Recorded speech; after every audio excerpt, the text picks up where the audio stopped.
All right. Episode 16. Finally, after almost, I don't know, like a year, I guess, because last we did it at the beginning of last season or Just something. I got don't know. season two, exactly. But they're both season two. Exactly.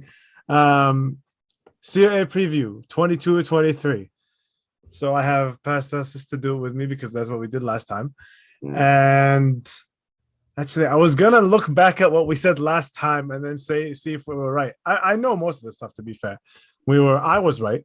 I said we would win the league, and he said that Juve would win the league, and he was wrong, Yeah, obviously. I was very wrong. I said we finished second, but improve on last season's points, which technically happened. We But did. We improved by 7, and they were worse by 7. So it ended up being yeah.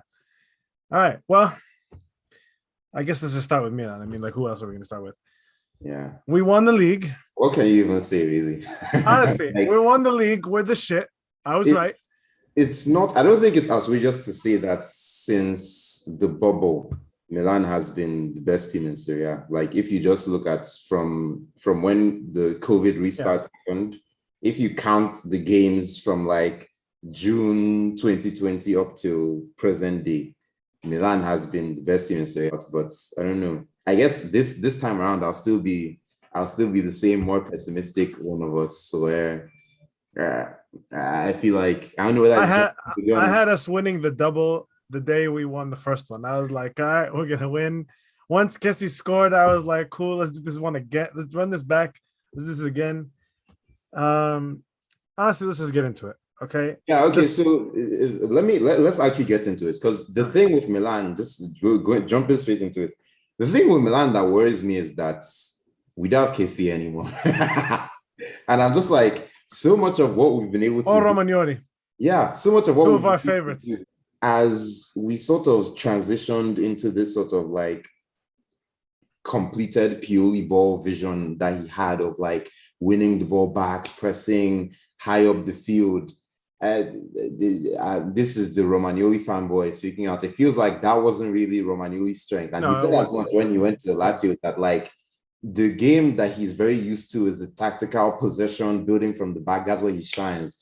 When it's like the line is at the center circle, and you're like, there's no zone or anything. It's just you and the striker. Like it's tough for Ranieri to do that. He's not, physically the strongest. He's not physically the fastest. He's just a very like brain type of player. So it's a shame, but that's just the way it's gone now. So basically, for better or worse, now Milan's identity is this Kalulu Tomori. We are stronger and faster than any striker he can throw at us. Good luck.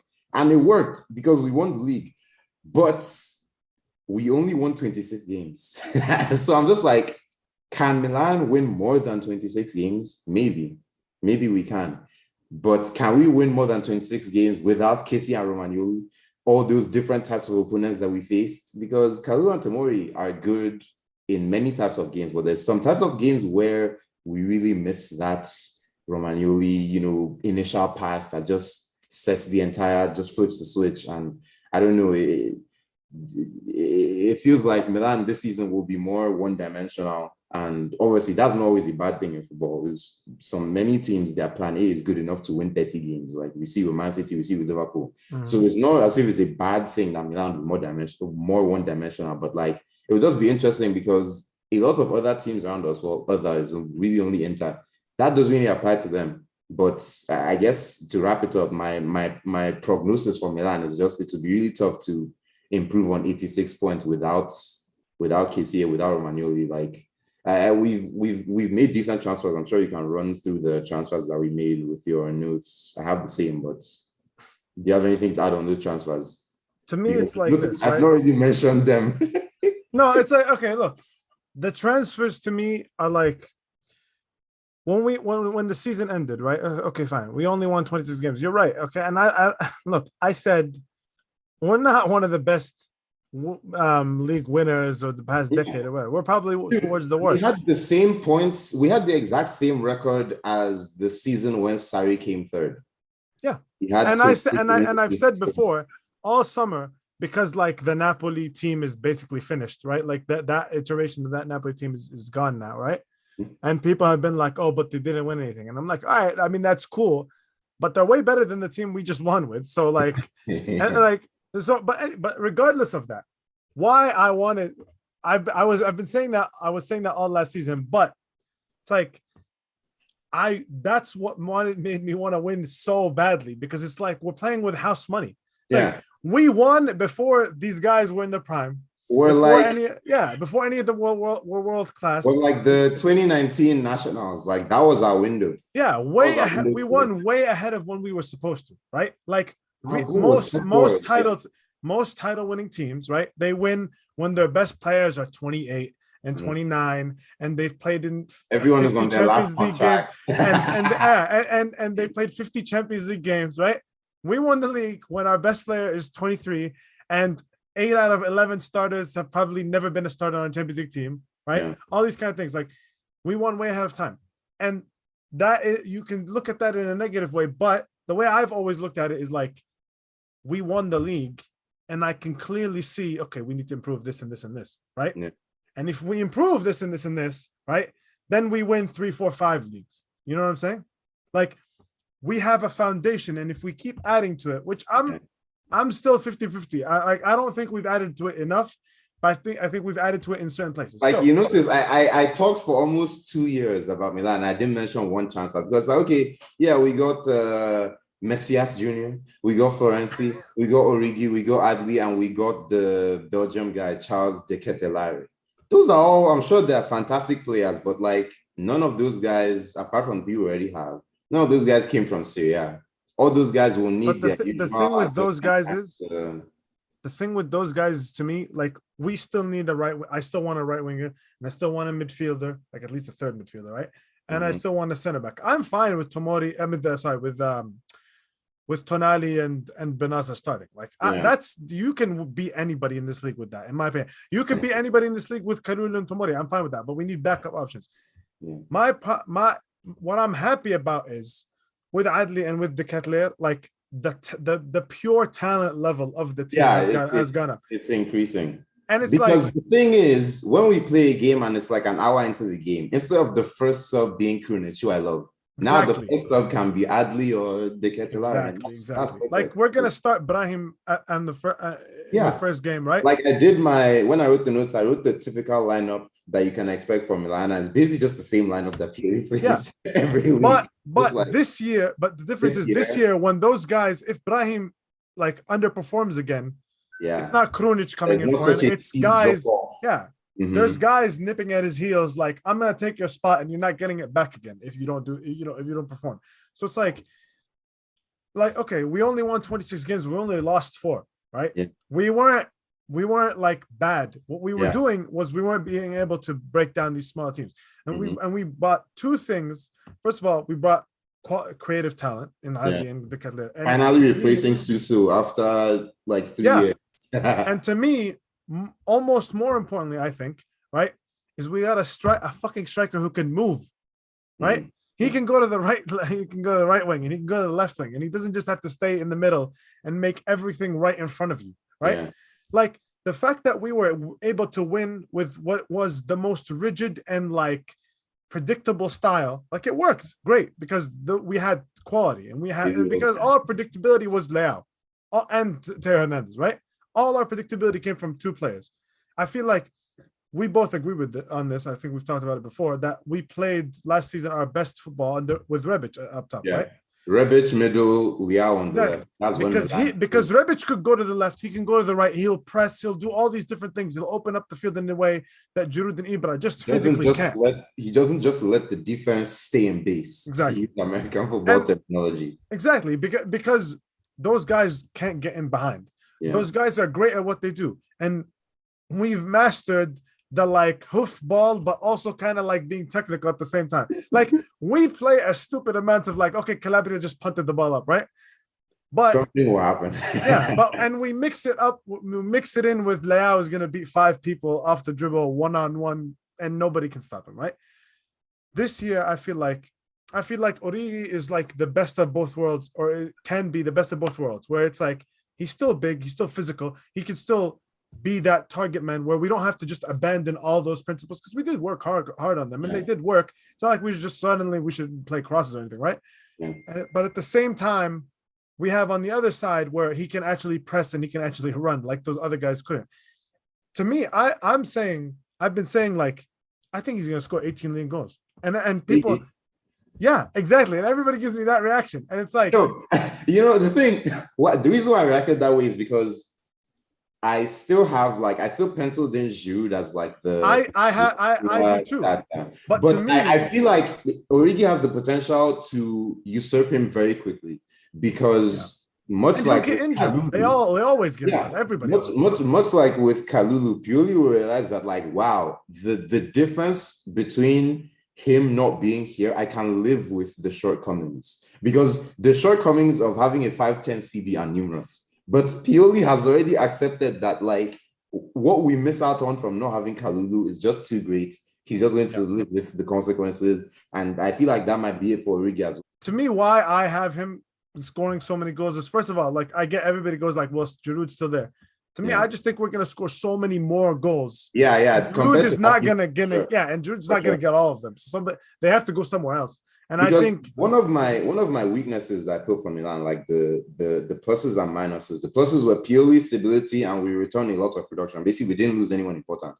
And minuses were losing Casey and Romagnoli and struggled to score last season, which is like we won the league because of like defense, but we didn't really score a lot of goals. So adding Origi, I feel like just from that having more than one person, because last season it was just Giroud or nothing. So now we have Giroud. And Rebic is back. And Rebic looks like he's fully fit again. So it's like we'll score a lot more if everything goes according to plan. So yeah, I can see Origi. 18 is ambitious, but I can see like 15, 16. To me, it's like if Duvan Zapata can do it, why can't this guy do it? That's all I think is like if we create like Atalanta create chances at a like superhuman level where it's like they attack with 10 players and nobody gets a defender or anything, right? We're not gonna do that. But I feel like the individual creative quality we've added, we're gonna create like we scored last year at a 4th place rate. That it like we bad. We didn't score that much. But we were so insane defensively after like the last stretch and at the beginning. We were so insane defensively in those 2 stretches that we ended up with a great defensive record. Yeah. Like Keeper and 2 CBs all had like above 4 awards. Yeah. Like insane. No, honestly, like insane. And in about Kalulu, like some of these preseason games, dude, like it looks like he's levitating on the field. Like he's just like, okay, I'll take that ball. Thank you so much, and I'll take this. It's really incredible.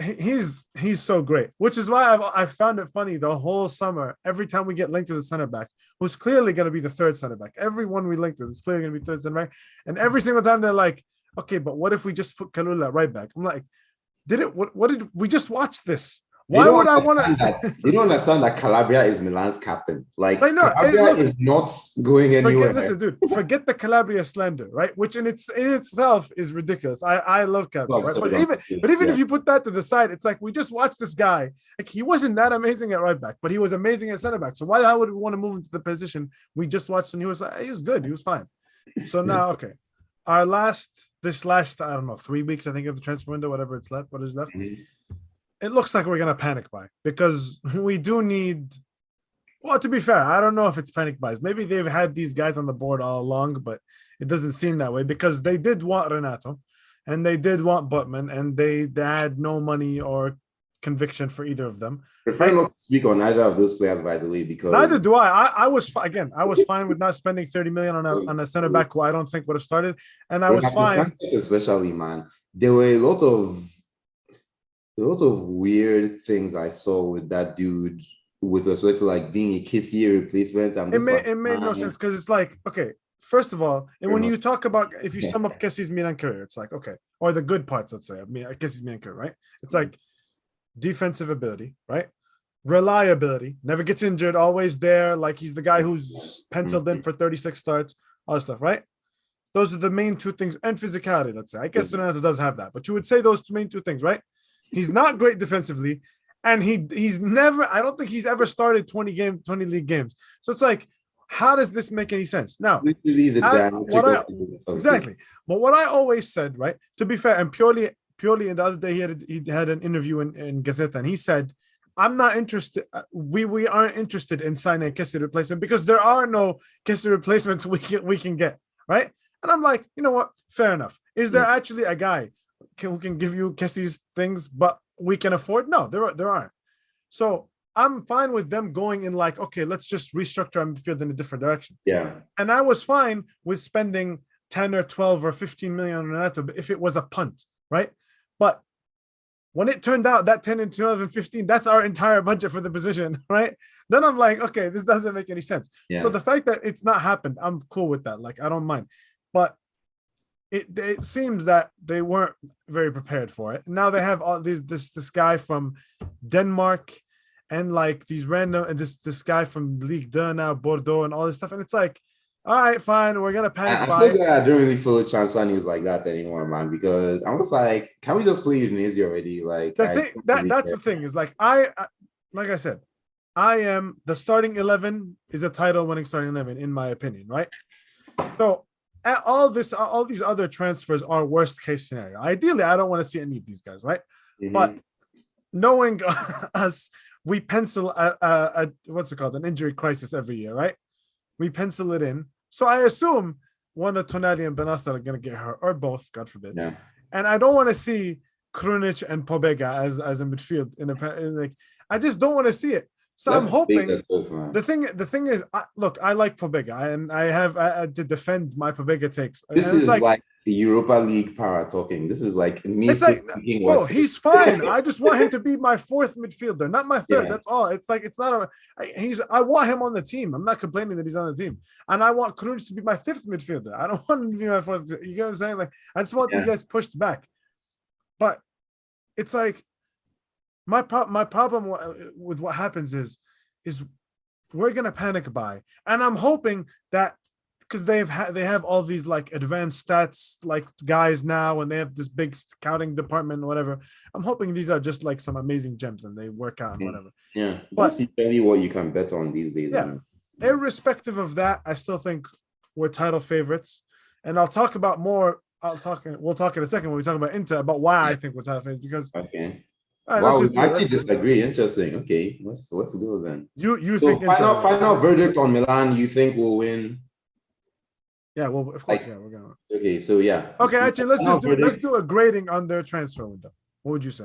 Okay, so yeah, my final word on Milan is probably expect the same performance level as last year, but there is a possibility that we might get leapfrog even at our best because our best might not be the best overall. Might still be, might not be, but I'm predicting like second, comfortable second title race, but we come short. That's my final verdict on Milan. C- is what I give them because okay, too much. That's added talent, but too much has left. Like if I would grade our activity to be a C- because Kessie and Romagnoli left. Like if you signed both, it would have been an A for me. But unfortunately, if we had just re-signed Kessie, like I wanted Romagnoli to resign too, but if it was just Kessie, this would be an A+ to me, right? I would have predicted us for Champions League.